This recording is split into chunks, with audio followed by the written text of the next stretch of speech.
If you drive around Bentonville right now, you might be wondering to yourself, what in the world is going on? There's apartments going up. You might see cranes downtown. There's a brand new medical school. Of course, Walmart has essentially built an entirely new corporate campus. We're building parks, trails, roads, sewer lines.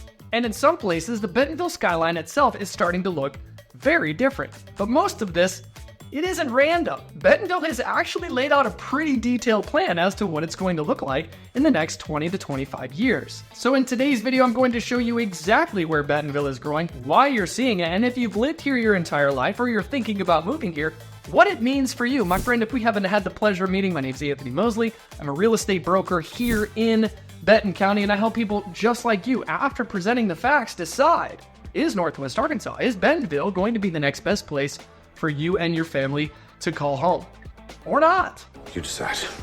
Whether you like it or not, Bentonville is planning on a much bigger city. Let's start with the big picture. As of the last census in 2020, Bentonville's population was just over 54,000. 2025 estimate is now over 65,000 residents. But here's where it gets interesting. When Bentonville updated its community plan, it didn't plan for around 65,000 people. It modeled it in multiple scenarios looking all the way out to 2050. We got a plan for the future, am I right?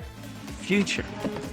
In fact, one of those scenarios put Bentonville in the year 2050 around 162,000 people. For those of you that can't do simple math, that's right around 97,000 people in the next 24 years. Now, I'm not telling you that Bentonville will have that many residents. That's what they're planning for. That's the model that they've used to project the future for infrastructure, for parks, for recreation, the expanding growth of our town and what it needs. And might I add, some things it probably doesn't need. But if you're responsible for building roads and sewer systems, of course, parks and utilities, you can't wait until 150,000 people show up and say, hey, you know what?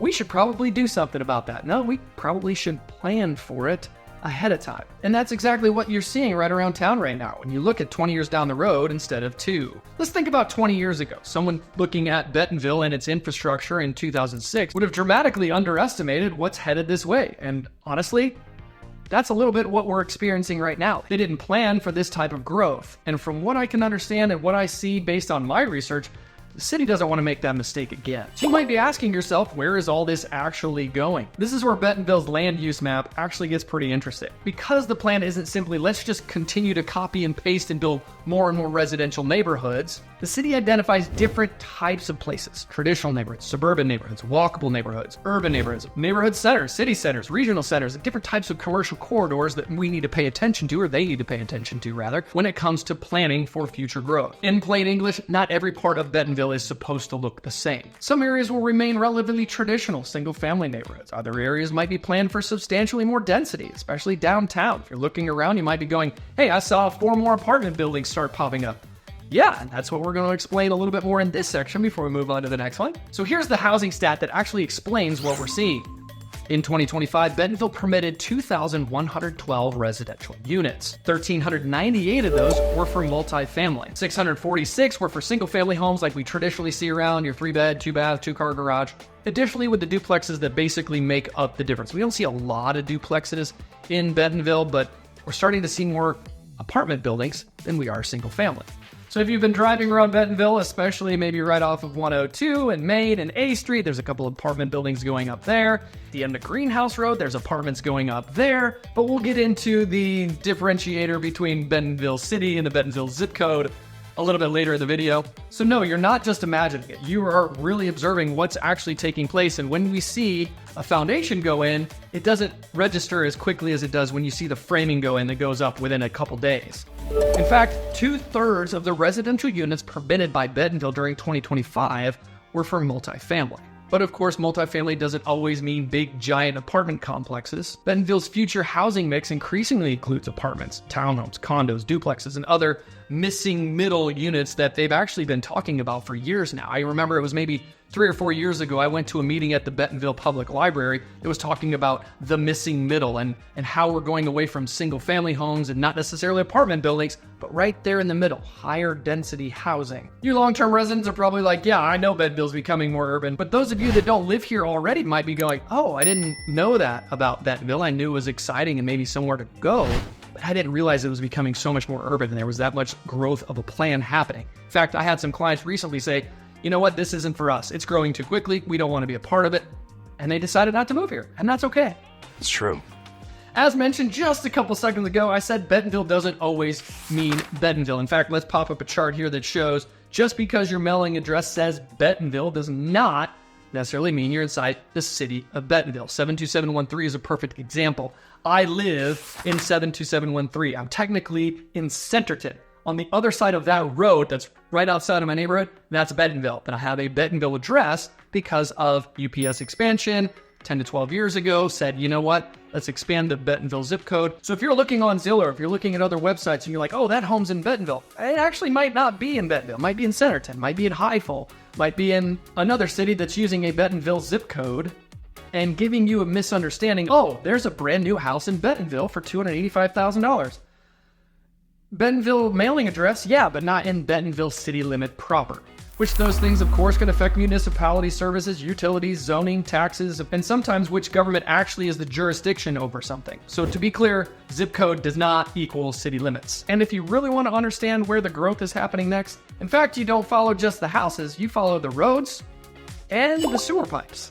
This is probably one of my favorite parts of this video because as of doing my research on this, if you look at the map, you'll start to see that on the master plan, there are roads and connections that don't necessarily exist today. And that tells you something. One of the tricks I've learned in real estate is I don't look where they're building houses today. Look at where somebody's planning for roads tomorrow. Look where maybe they're building higher tension power lines. Because if they're going to do that, they're planning for growth in that area. More on that in another video. Up in the northwest corner of Bella Vista, keep an eye on that area. Mystery. Look west, look southwest. For instance, look at the high tension power lines that are along Highway 102. When my wife and I first moved here, Centerton was like the other side of the earth. It was like, you live way out there? And nowadays, you look at that and see, hey, there's 2 lanes of traffic going both directions with a turn lane, multiple commercial buildings going off of it. They planned ahead when it came to the electrical system and the sewer pipes, but maybe not as much as they should have. But look at how future connections begin filling gaps between areas that today might still feel disconnected. But as mentioned at the beginning, there's something that tells us a little bit more about the city's future growth when we look at the sewer pipes. The city has been investing heavily in expanding sewer capacity in multiple basins. And in the town branch areas, some existing lines are being replaced with infrastructure reaching up to 30 inches in diameter. Let's be real, nobody spends that kind of money putting sewer pipes under the ground without expecting something above it to happen. And this is where we have to remember that Bentonville isn't an island. To us locals here, we already understand, of course. We've got Centerton immediately to the west, Rogers to the east, Little Flock to the northeast, Cave Spring to the south, Grab It, Highfill, and other communities influencing the larger growth pattern. Roads don't magically just stop at the end of the city limits, neither do water systems, sewer, and of course electrical lines. So Bentonville of course has to coordinate with other municipalities like Benton County, utility providers, and of course the state of Arkansas for rights of way, roads, and infrastructure that ultimately serve growth of course behind the city's boundaries. And that for one reason is why Northwest Arkansas can certainly feel like one large construction project. Needless to say, the growth isn't just happening here in Bentonville, it's happening regionally. But of course, we're talking about Bentonville today. But infrastructure isn't the only thing that's changing Bentonville. Our economy itself is also changing. That's right, Bentonville may be building a second economic identity. Everybody knows Bentonville is Walmart, and Walmart's newly roughly 350-acre home office only reinforces how important that company remains to Bentonville. But I think there's something happening that doesn't get enough attention. It's kind of tucked away over by Crystal Bridges. Bentonville is quietly becoming a medical and healthcare education center. Yeah, you might have seen some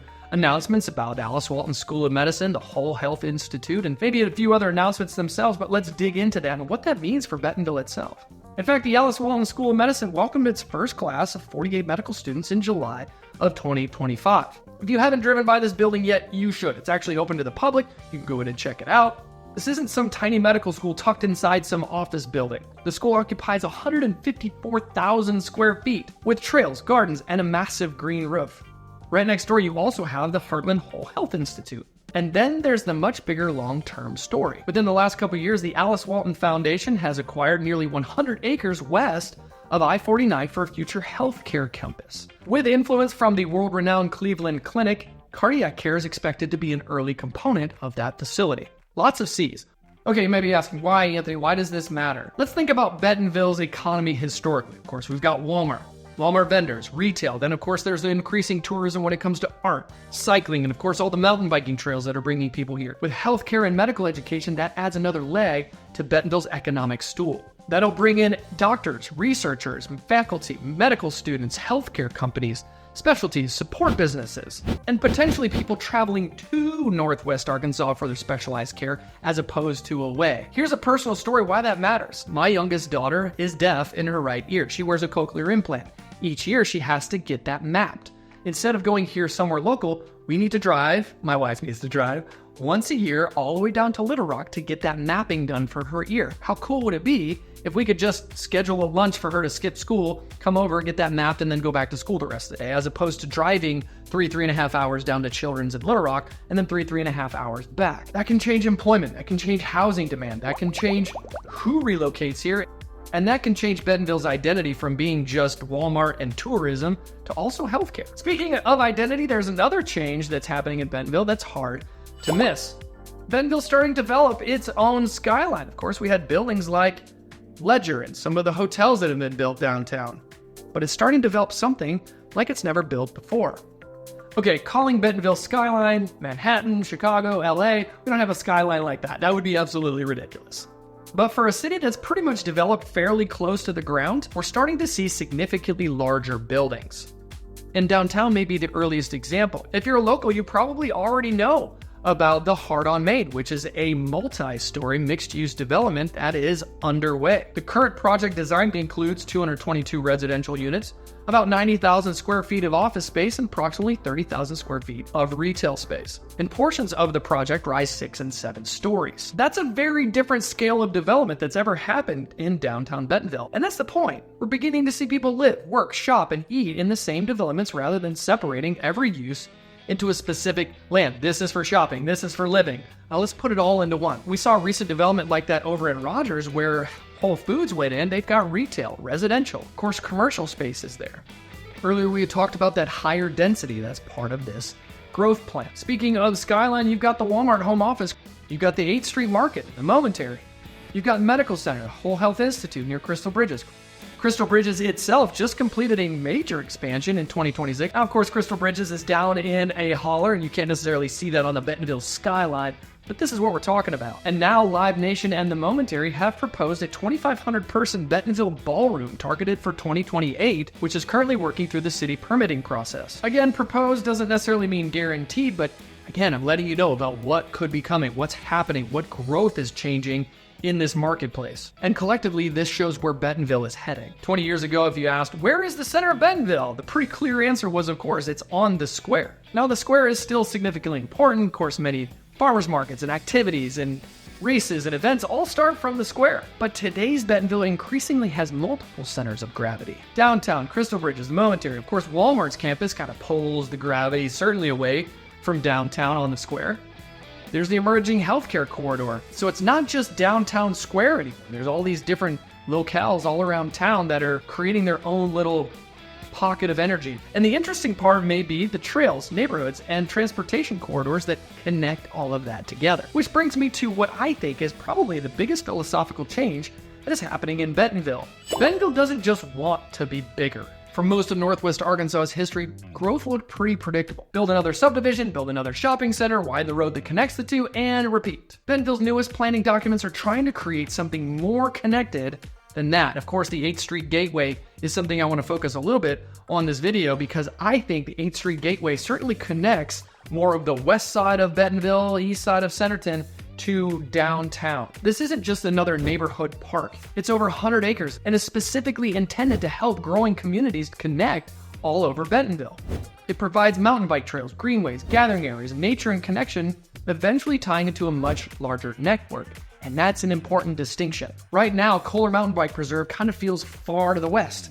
But Applegate Trail that runs right through Kohler is going to connect right up to 8th Street Gateway Park. And you may not know it because it's hard to see from the road, but Applegate Trail is going to extend a little bit further down, which in turn will connect communities that are growing. There's duplexes there's single-family homes, existing single-family, that is just south of Highway 102. We all know Bentonville is famous for recreational cycling. The next challenge is whether Bentonville can increasingly make cycling and walking useful for transportation. Maybe this is helping you understand that the Razorback Greenway is great. It's wonderful. But this is maybe helping people on the west side of Walton Boulevard ride their bike, roll, stroll over to the Bentonville Public Library, over to downtown restaurants, over to some of the arts, or maybe downtown to the farmer's market or the event that they're going to have on a morning, as opposed to driving their car downtown, because let's be real, locals and natives, there's no parking downtown, am I right? But I digress. They're certainly building parking garages downtown also. Many of my clients that are just like you are asking me, hey, Anthony, can I ride my bike to work? Can I hop on my e-bike or my electric scooter and get to downtown? Can my kids safely cross a 6-lane road? As of right now, I would say, yeah, kinda. There are certainly some places where there are crosswalks more prevalent than others, but then you're having to maybe go half mile to a mile up the road to be able to cross to where you're wanting to go, and then travel back a half a mile south. Of course, if you're coming from a larger metropolitan city where you've got public transportation and you can walk everywhere, that's not our cities. Most people are needing a car in order to get to work. People are needing a car or some type of other transportation like a bike or rollerblades or something to be able to get to downtown and not always be in a car. That's why a lot of this connectedness is very important. There is that growth going on. There are more and more people here. There's more cars on the road. There's more people living in these apartment buildings.